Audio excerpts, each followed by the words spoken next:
Hey guys, कैसे हैं आप सब। तो आज हम पढ़ने जा रहे हैं। हमारा फिफ्थ वीडियो होने वाला है ये। और फिफ्थ वीडियो है तो सबसे पहले एक चीज़ समझनी होगी हमें ये कि आज हम पढ़ेंगे ह्यूमन मॉर्फोलॉजी। लास्ट में हमने पढ़ा था हमारे हार्मोन्स के, जो भी प्लांट हार्मोन्स होते हैं। तो प्लांट हार्मोन्स में आपने देखा था कि प्लांट हार्मोन्स का हमने जनरली जो पर्सपेक्टिवली जो स्टडी करी थी, है ना। तो उसमें हमने देखा था कि हार्मोन्स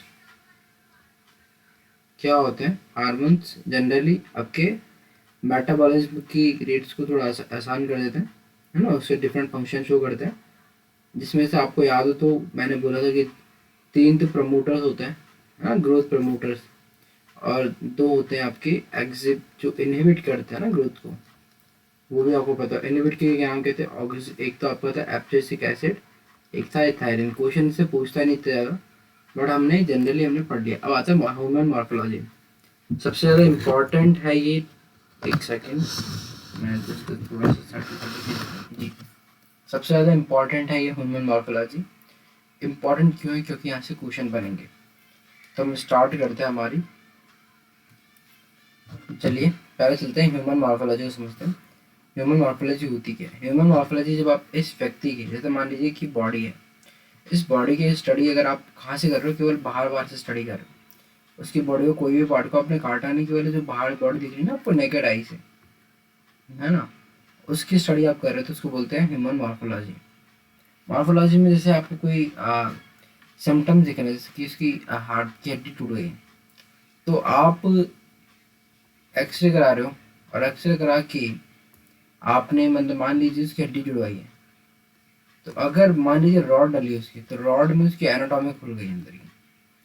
और अगर आपने हड्डी किसी उससे, वो पहलवान हो तो सही करे, तो आपने करा, आपने मॉर्फोलॉजिकली अपना काम करवा लिया। मतलब उसकी बॉडी के अंदर आपने कुछ भी अंदर इंसर्ट कुछ नहीं करा, आपने बाहर से ही बॉडी को ठीक करा दिया। सिंपल सा मतलब आप समझिए कि बॉडी को जब आप नेकेड आइट से देख रहे हैं और बाहर की जो पूरी बॉडी दिख रही है ना, उसको आप क्या बोलेंगे? आपको बोलेंगे मॉर्फोलॉजी।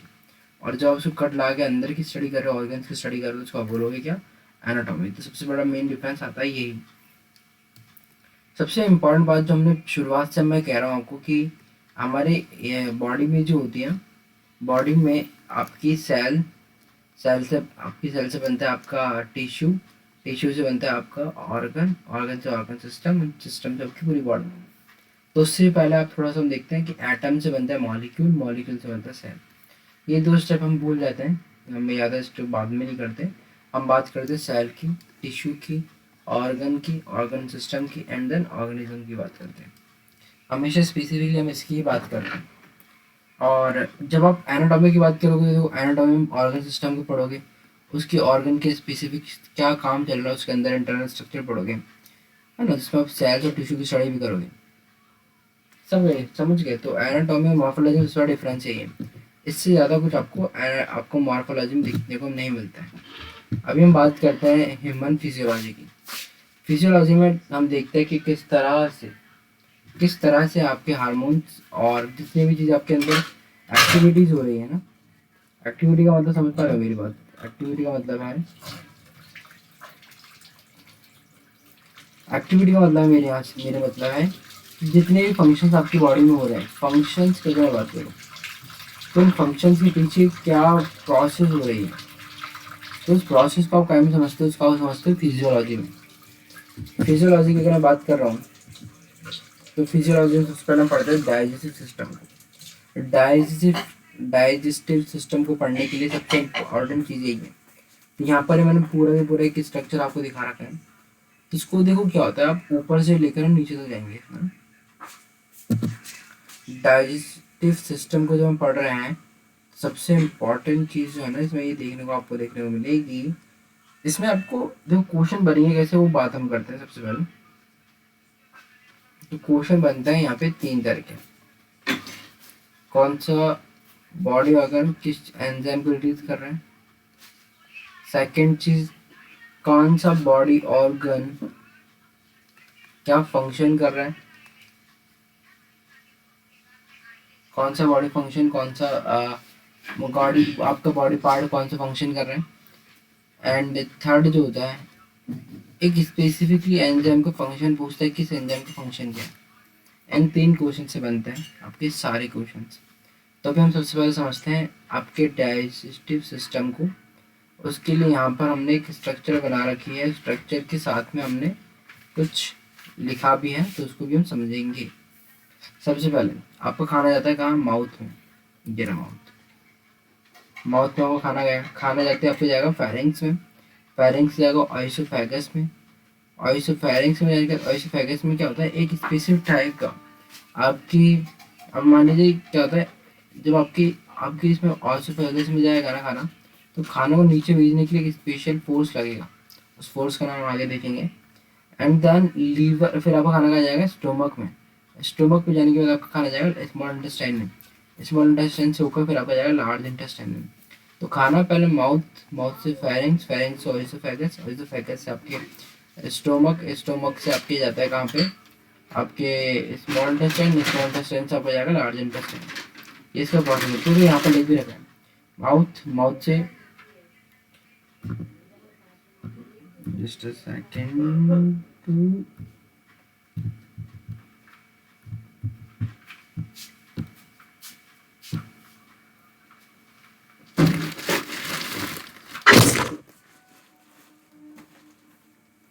तो यहाँ पे हमने लिख रखा है कि जस्ट सेकेंड,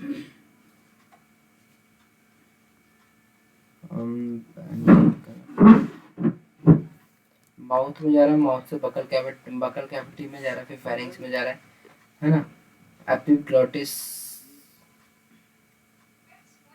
है ना, फिर इसके बाद ऑइसोफेगस, फिर जी शेप आपके स्टोमक में जा रहा है, फिर स्मॉल इंटेस्टाइन में जा रहा है, ठीक है, फिर आपके आपके कहाँ जा रहा है?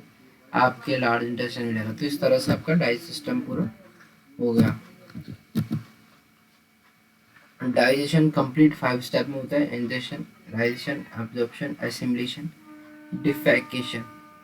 तो इंजेक्शन में आपका खाने को इनटेक की बात हम करते हैं, डाइजेशन में हम बात करते हैं एब्जॉर्बल प्रोसेस होती है, इसमें आप एब्जॉर्ब कर रहे हो चीज़ को। एब्जॉर्प्शन में आप food mixed into blood, blood में कैसे फूड ब्लड में मिक्स हो रहा है वो बात करेंगे, है ना। एंड एसिमिलेशन, एब्जॉर्ब फूड का बॉडी में यूज हो रहा है। एंड डेफिशिएंट होता है आपका फेसिस के रूप में आपकी बॉडी से बाहर निकलना। तो ये स्टेप होते हैं injection, digestion, absorption, assimilation, defecation. Mouth की हम बात करते हैं, माउथ में सलाइवा, सलाइवा सीक्रेट होता है। तो जितना ज़्यादा सलाइवा सीक्रेट होगा उसका फ़ायदा क्या होता है? आपके स्टार्च, जो आपका स्टार्च होता है ना, उस स्टार्च को, जो आपका स्टार्च होता है ना, स्टार्च, उस स्टार्च को, एक सेकेंड,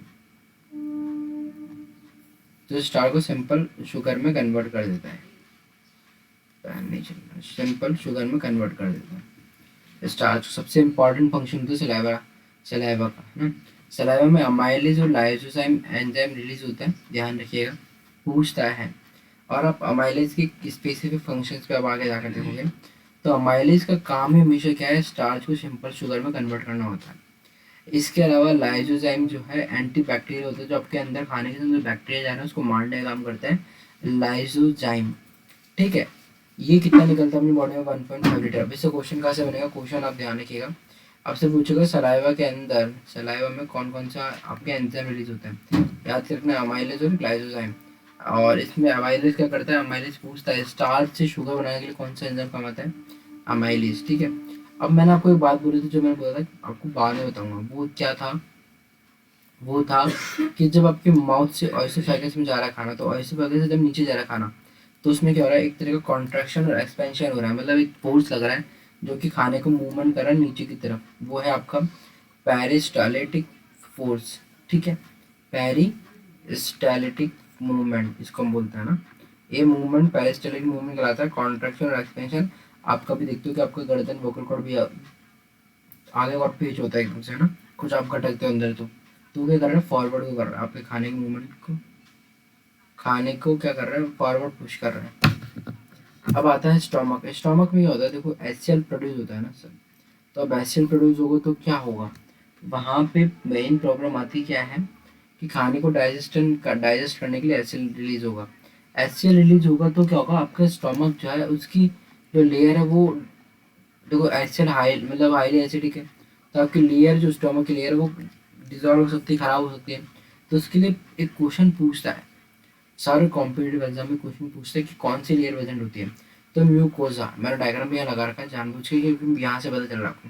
तो एक तरह के अलग से लेयर आपको दिख रहा नहीं, म्यूकोजा है। म्यूकोजा क्या करती है, आपके स्टोमक को एचसीएल से बचाती है, स्टोमक को एचसीएल से बचाती है। तो एक स्पेशल टाइप की लेयर है, इसका काम क्या है, जो एचसीएल रिलीज होगा आपकी स्टोमक में उससे आपकी स्टोमक की लेयर को बचाएगी। तो एचसीएल रिलीज होता है आपके ऑक्सैनेटिक सेल से, है ना। इसके अलावा इसमें गैस्ट्रिक ग्लैंड्स होती है जो कि गैस्ट्रिक जूस प्रोड्यूस करते हैं। 4 घंटे खाना कहाँ रहता है, आपके स्टोमक में रहता है। और गैस्ट्रिक जूस में क्या क्या रिलीज होता है, पैप्सिन और रेजिन रेनिन, है ना। इसका काम क्या है सर, काम क्या है, एक तो प्रोटीन को पेप्टोन्स में कन्वर्ट करना सबसे इम्पोर्टेंट। आपको क्या बोला था, मैंने आपको बोला था ना एक बार कि पूछेगा फंक्शन क्या किसके क्या है।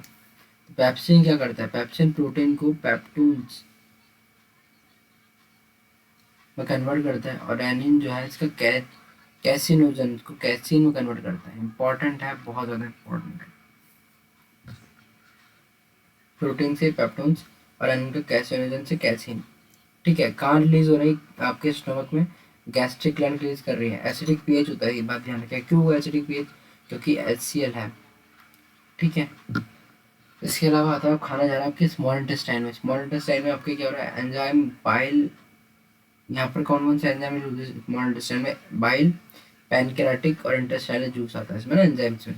तो बाइल लाइपेज को की फॉर्मेशन में हेल्प करता है ना।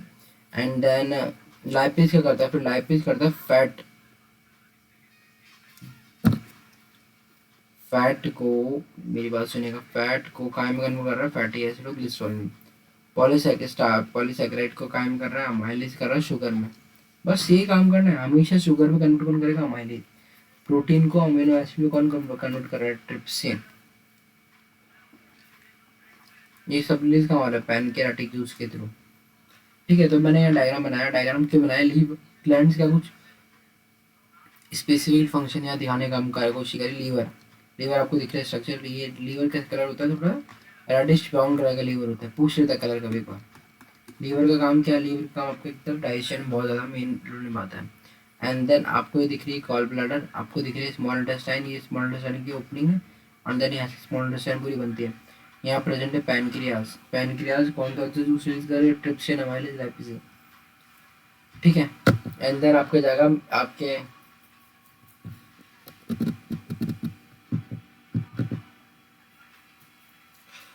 अ, इसके बाद खाना जाएगा आपका लार्ज इंटेस्टाइन में। ये साइड में छोड़ देता हूँ, काम के नहीं है ज़्यादा। बट आप यहाँ पर स्ट्रक्चर दे सकते हैं कि आपका स्ट्रक्चर जो होता है वो ये है कि duodenum,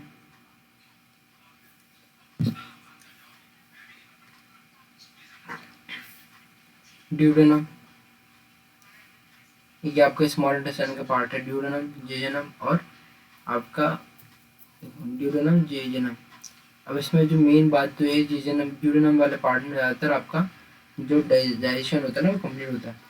and then large intestine में जाता है। लार्ज इंटेस्टाइन में जाने के बाद क्या होता है, यहाँ पे देख सकते हैं म्यूकोजा सेल, म्यूकोजा में जो लेयर है ना उसमें ग्लोबुलर सेल्स प्रेजेंट होती है जो कि म्यूकस रिलीज करती है, जो कि प्रोटीन कॉम्प्लेक्स प्रोटीन होता है उसको डायमिनो एसिड में कन्वर्ट करने का काम करती है, सिंपल फॉर्म में कन्वर्ट करने का काम करती है।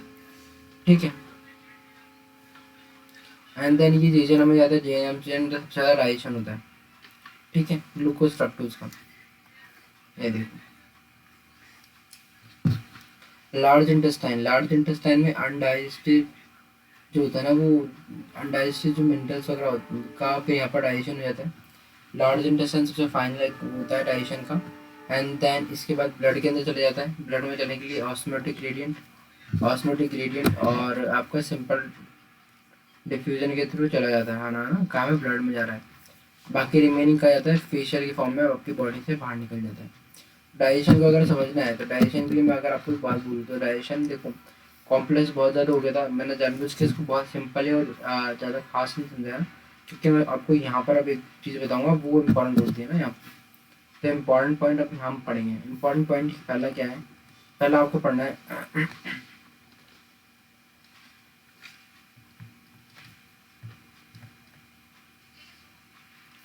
पेरिस्टलिटिक मूवमेंट। क्या होता है पेरिस्टलिटिक मूवमेंट, आपके ऑइसोफेगस में प्रेजेंट होता है, मूवमेंट होता है खाने को नीचे भेजने के लिए। पहला क्वेश्चन ही पूछेगा।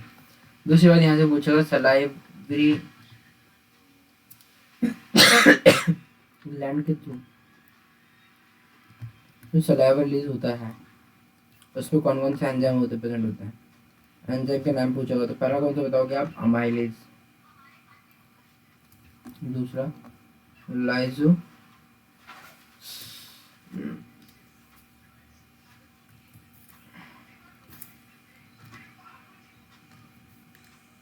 लाइजोजाइम। ठीक है।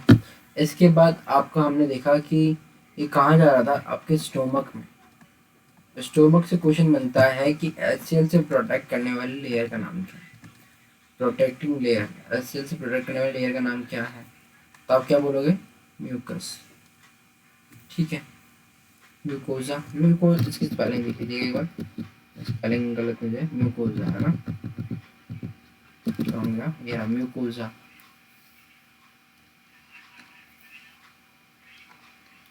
म्यूकोजा। बस स्टोमक के अंदर और चीज हमने क्या देखी थी, और कौन सा हार्मोन रिलीज होते हैं, एचसीएल होता है। इसके अलावा हमने देखा कि पेप्सिन और रेनिन। रेनिन का काम क्या था, कैसीन में कन्वर्ट करना था, है ना, कैसिनोजन को। एंड पेप्सिन को प्रोटीन से पेप प्रोटीन।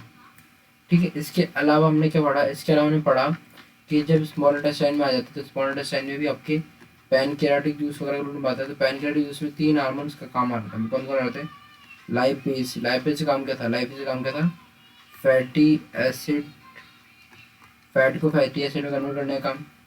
इसके अलावा हमने बात करी थी ट्रिप्सिन, ट्रिप्सिन की बात करती थी यहाँ पर, बात करी ना मैंने ये ट्रिप्सिन की। तो प्रोटीन से अमीनो एसिड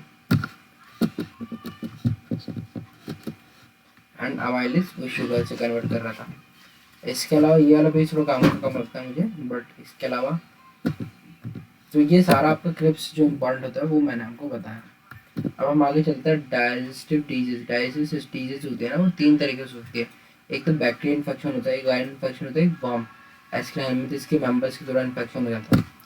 तो वॉमिटिंग, डायरिया। डायरिया में देखो होता ये कि खाना उल्टा वापस आ रहा है,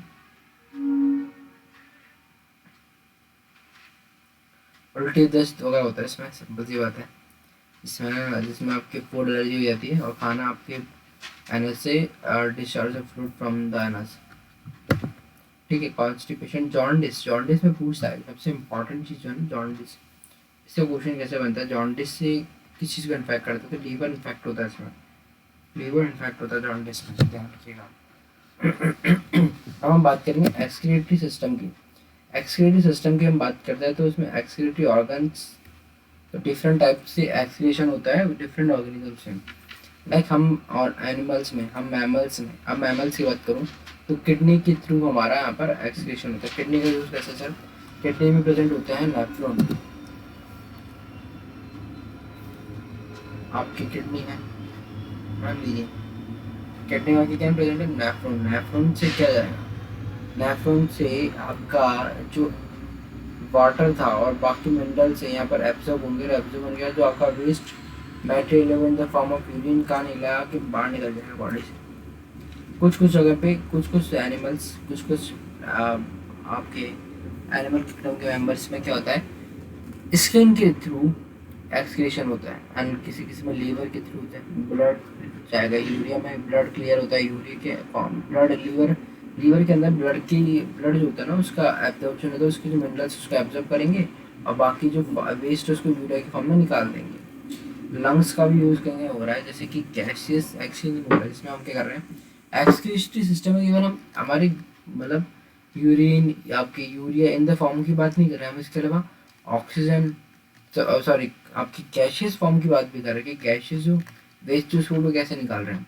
गैशियस वेस्ट CO2 आपके लंग्स के थ्रू आपके CO2 और वाटर वेपर के फॉर्म में निकलता है किसी किसी बॉडी के अंदर। ठीक है। एक प्रोसेस होता है जो कि हेमोडायलिसिस कहता है, डायलिसिस की प्रोसेस। आपने कभी सुना होगा प्रेमानंद जी महाराज को। तो वहाँ पे क्या होता है, वहाँ जब किडनी अच्छे से परफॉर्म जो फंक्शन होता है वो सही नहीं करती है, तो आपके जो बॉडी है उसमें एक्सेसिव यूरिया एक्यूमुलेट हो जाता है, इकट्ठा हो जाता है। तो उसको एक्सेसिव यूरिया को रिमूव करने के लिए, अब ब्लड के अंदर ये हो गई एक्यूमुलेट, तो क्या होगा ना, आपके ब्लड का ही पूरा चेंज होता है ना। और इसमें excessive urea remove from blood using artificial kidney, artificial kidney के थ्रू आपका जो एक्सेसिव यूरिया है उसको हटाया जाता है। अब देखो एक्सक्रीटिव वेस्ट जो होता है ना, तीन तरह के होते हैं, अमोनिया, यूरिया और यूरिक एसिड। ये इंपॉर्टेंट पेज है क्योंकि यहाँ से क्वेश्चन बनता है। एक्सक्रीटिव वेस्ट में अमोनिया, यूरिया और यूरिक, अलग अलग ऑर्गेनिजम्स जो होता है ना, अलग अलग तरह का वेस्ट आउट करते हैं। अब जैसा अब यूरिक से आप अमोनिया की तरफ जाओगे तो यूरिक कम टॉक्सिक होता है as compare to ammonia. Ammonia बहुत टॉक्सिक होता है। अमोनिया कौन रिलीज करता है? अमोनिया रिलीज करता है आपके एक्वेटिक ऑर्गेनिज्म ज़्यादा करता है, ठीक है। और यूरिया, यूरिया आपकी मैमल्स जैसा हमारा हो गया। और then uric acid, uric acid आपके बर्ड्स, इंसेक्ट, रेप्टाइल्स वगैरह करते हैं। तो इस डायग्राम में मैंने ये दिखाने की कोशिश करी है, इस डायग्राम को देख सकते हैं आपकी प्रोटीन, अमीनो एसिड सब क्या है, अमीनो ग्रुप ही तो है। तो आपका अमोनिया सबसे ज्यादा, आपके सबसे ज्यादा टॉक्सिक होता है। तो कौन रिलीज कर रहा है? आपका फिश रिलीज कर रही है ना, फिश रिलीज कर रही।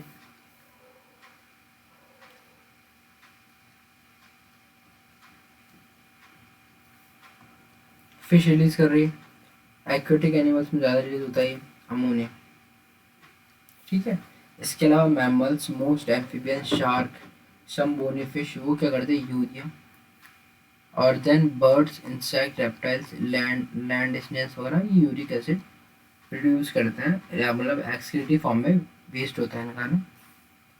हमें ध्यान क्या रखना है? हमें ध्यान रखना है कि एक्वेटिक एनिमल्स का पूछे कि कौन सा वेस्ट मटेरियल का होता है तो आप बोलोगे अमोनिया। मैमल्स में यूरिया होता है तो आपको ध्यान रखना है यूरिया। और बर्ड्स का, इंसेक्ट्स का पूछेगा तो आपको क्या याद रखना है? यूरिक एसिड, है ना, ठीक है। आगे चलते हैं। ये हमने पहले शायद तक पढ़ा दिया है, वैसे मुझे याद है पढ़ा दिया है, लेकिन हम फिर से इसको रिवाइज करते हैं। इसमें हम इंपॉर्टेंट चीज़ें रिवाइज करेंगे, जैसे पॉलीफेरा का तो हमको ज़्यादा कुछ याद करने की जरूरत नहीं है। बट प्लेटफॉर्म्स का आता है, प्लेटन का पूछता है तो फ्लैम सेल, फ्लेम सेल्स किसमें प्रेजेंट होती है? पूरे को प्लेटफॉर्म में। प्लेटफॉर्म में क्या होता है? सेम ही सेल क्या होता है? डबल फंक्शन परफॉर्म करती है। एनालिडा में क्या होता है? नेफ्रिडिया, नेफ्रिडिया के थ्रू एक्सक्रीटिव पार्ट जो होता है नेफ्रिडिया होता है। आर्थ्रोपोडा में मालफिजियन ट्यूब्स। तो आपको इम्पोर्टेंट जो है ना, सबसे ज़्यादा मैं आपको बार बार जो बोल रहा हूँ वो इम्पोर्टेंट कौन से, तो प्लेटफॉर्म हो गया आपका, एनालिडा का हो गया, और आर्थ्रोपोडा। यहाँ पे मालफिजियन ट्यूब आपसे पूछेगा तो आपको बोलना है आर्थ्रोपोडा। आर्थ्रोपोडा कौन होता है?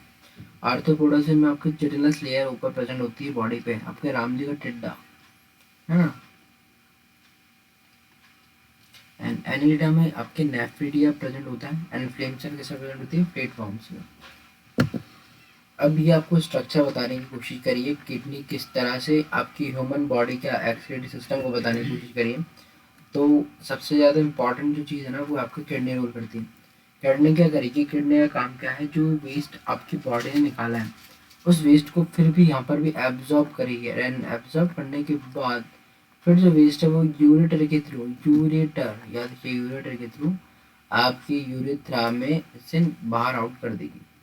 अब किडनी के अंदर होती है आर्टरी और किडनी वेन, ठीक है।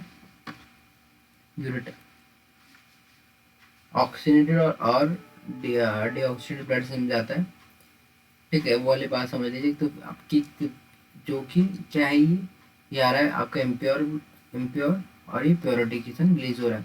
और जो आपकी इम्प्योरिटी है ये वो यूरेटर के थ्रू, यूरेटर के थ्रू बाहर निकल रही है।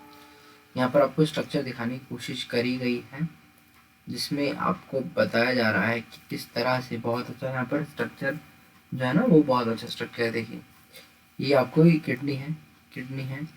इस किडनी में क्या प्रेजेंट है? किडनी में प्रेजेंट है आपके बहुत छोटे छोटे छोटे छोटे क्या है, ये आपको दिख रहा है स्ट्रक्चर, ये है नेफ्रॉन। नेफ्रॉन प्रेजेंट है। रेनल आर्टरी, रेनल वेन्स हमने देखी थी ना रेड कलर की, तो वे आपकी आर्टरी थी, रेड कलर की थी ना आर्टरी, ऊपर ऊपर वाली साइड वाली आर्टरी होती है, ध्यान रखना हमको।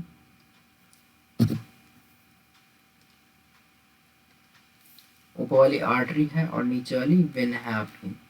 इसके अंदर बीच में प्रेजेंट है मेडुला। मेडुला के अलावा रेनल पेल्विस। हमारे इसके अंदर कुछ ज़्यादा पढ़ने का नहीं, लेकिन हमारा मेन जो काम है ना वही समझना है कि आपसे पूछता है बोमेन कैप्सूल, क्वेश्चन बनता है बोमेन कैप्सूल किसमें प्रेजेंट है, तो आपके बोलेगा नेफ्रॉन का पार्ट है Bowman capsule. Bowman capsule nephron का पार्ट है। ठीक है, बोमन कैप्सूल कहाँ है सर, ये जो स्ट्रक्चर दिख रही है ना आपको ना, बोमन कैप्सूल ये है। और ये क्या है सर, ये आपकी आर्टरीज है ना। और इसमें वेंस भी रेड कलर की, ब्लू कलर की वेंस भी है इसमें, रेड कलर की दिखाई वेंस। अच्छा, इसमें फिर ये जो ब्लू कलर की वो आपके इस डायग्राम के हिसाब से आर्टरी है आपके ब्लू कलर की, एंड वेन है जो वो है आपकी डायग्राम। चलो कोई ना, फिर भी बट हाँ इसमें ध्यान रखिएगा आपकी आर्टरी और वेन होती है, बट हमें ध्यान रखना बोमेन कैप्सूल पूछता है, बोमेन कैप्सूल किसमें प्रेजेंट होता है, तो आपको याद है नेफ्रॉन में प्रेजेंट होता है। आगे चलते हैं, ह्यूमन एक्सक्रीटरी सिस्टम को थोड़ा सा और वेल डिफाइन करते हैं। तो देखो क्या होता है, कैसा एक्सक्रीशन हो रहा है, किडनी, किडनी से यूरेटर में जा रहा है, यूरेटर से यूरिनरी ब्लैडर में जा रहा है, यूरिनरी ब्लैडर से आपके यूरेथ्रा में जा रहा है, ये आपकी यूरेथ्रा। ठीक है, अब आपसे पूछता है कि स्टोन कभी कभार किसी किसी की किडनी में स्टोन हो जाती है, तो वो होती है कैल्शियम ऑक्सोलेट के थ्रू, कैल्शियम ऑक्सोलेट के थ्रू।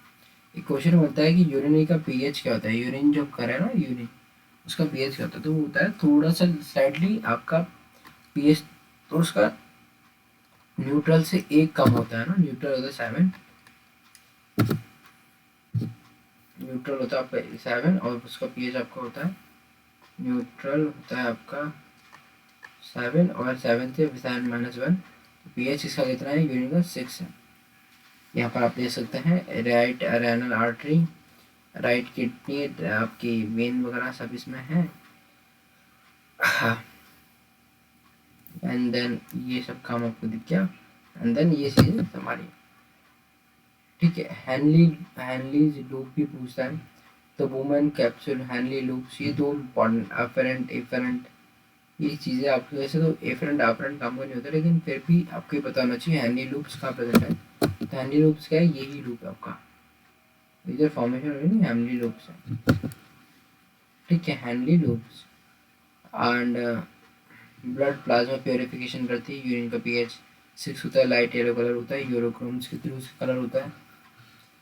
परमेन 1200 ml ब्लड फिल्टर, ग्लूकोमेन ग्लोमेरुलर फिल्ट्रेशन रेट जो होती है 125 ml पर लीटर होती है, जो 180 लीटर पर डे होता है।